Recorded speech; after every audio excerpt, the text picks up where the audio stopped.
Hello, everybody. This is Steve O'Reilly and Gail Saunders with Skinnypost TV.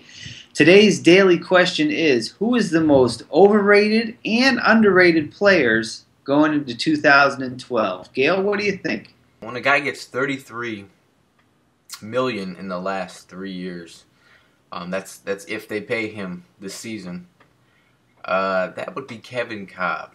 Now, when you look at $33 million guaranteed, that's a lot of money for very little production. And I think when you get paid that money, you're looked at to do great things. And when other guys in this league are, begging to get extra cash, and you see Kevin Cobb and what he's done, and he has not beaten John Skelton for that position in Arizona. Arizona's paying Skelton, some chump change right now. It's nothing compared to Kevin Cobb. Kevin Cobb just got $7 million in March, and on the season he could make another about, I think, $10.5 million. So with that kind of money, you need to show me something. Now, for my underrated pick, regardless of whatever, Eli Manning winning a Super Bowl, he's a headstrong football player. I watched a lot of his games. He finally came into his own last season, made ridiculous plays when nobody else believed in him. But even though they won the Super Bowl, no one's talking about Eli Manning. And I believe that the guy's underrated. He might not pull off the prettiest numbers, might not pull off the prettiest plays, be as consistent as people want him to be. But when the game is on the line, Eli Manning is going to make the smartest play that he knows how to. And if you're a Giants fan, you got to feel confident that you have a low-key, confident playmaker. And this guy's not going to get a DUI. He's not going to beat his wife. Eli Manning is a legit pro athlete in this league. He's my underrated. For overrated, I am dying to say Tim Tebow here because I think he's an overrated quarterback. As far as all the press and publicity that he gets, I don't think his play and the level of his quarterbacking ability warrants it. But he did bring the Broncos to the postseason and win a playoff game, so I'm going to let him slide. And overrated, I'm going to throw a curveball, and I'm going to say Matt Flynn.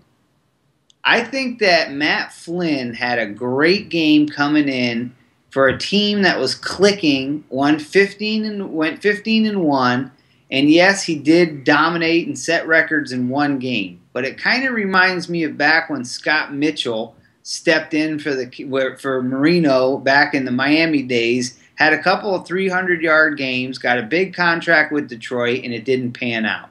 It also happened with Kevin Cobb when he was with the Eagles, came in, had a couple of 300-yard games, went to another team, and so far it really hasn't panned out. So I think that Matt Flynn is going to have a little bit of a rude awakening when he's in Seattle because he doesn't have all of the parts that he had in Green Bay as far as the great tight end, all the explosion they have at receiver, the stout offensive line, and all the pieces in place to go out there and put up these great numbers. Now, I'm not saying that he's not talented as a quarterback, but I think that his market value that he got in free agency and him coming in and being the starter probably in Seattle, I think he's a little overrated due to the fact that he was on a great team with a 15-1 defending Super Bowl champion Packers at the time. So I'm going to go with him as far as overrated. I hope he proves me wrong. Now, as far as underrated, I really think that Matt Moore down in Miami is underrated. The more I think about it, I like Phillip Rivers in that argument as well because I don't think Phillip Rivers gets enough talk as far as the elite quarterbacks in this league. And if you look at his numbers and what he does, he puts it up and he's tough to beat when he's on. But I really like what Matt Moore did last year for the Dolphins. I mean, here's a guy who came in, he had no OTAs or any offseason at all because of the lockout.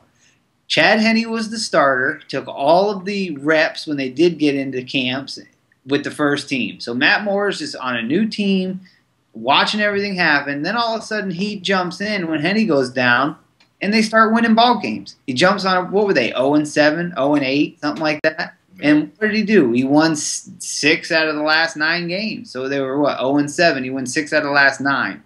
I mean, he made him at least. He won more than he lost, and he Yeah. didn't have any time with the starters. So I think that he. I know that they want a franchise quarterback down in Miami really bad. I know they went out and got Ryan Tannehill in the first round of the draft, 8th overall. But I really think that Matt Moore is a football player. He's a guy who just goes out and does it with his legs. He just makes the plays when he has to make the plays. And I think his gritty style, he's going to be the starter come week 1. And it's going to be his job to lose. I really have a strong feeling that he is much more underrated than people think.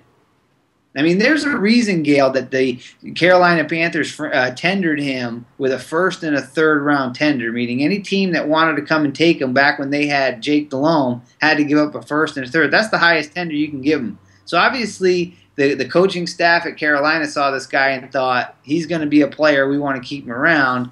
And then they obviously different. But I really like what Matt Moore brings to the table. I like his grit. I like the way he plays the game. Yeah, he's a tough dude. And he can run the ball. Yeah, I think when he's he on. needs to. Yep, I really do. And if they can get some wide receiver help in there, we'll see if Ocho Cinco sticks. We'll see what they do, down there and get, Bess and Hartline, those guys clicking with Fasano and, Bush, Lamar Miller. They got some talent. It's going to be a rough road down there, but see if they can get it done. That's what I'm going with. Those are my 2. Anyway, y'all, we'd love for you to jump in, leave a comment, tell us who your overrated, underrated are under the comment section. We're always happy to have fan interaction and feedback. Well, as always, I'm Steve O'Reilly. That's Gail Saunders. This is Skinnypost TV, and we're giving you the skinny 24/7. Yeah.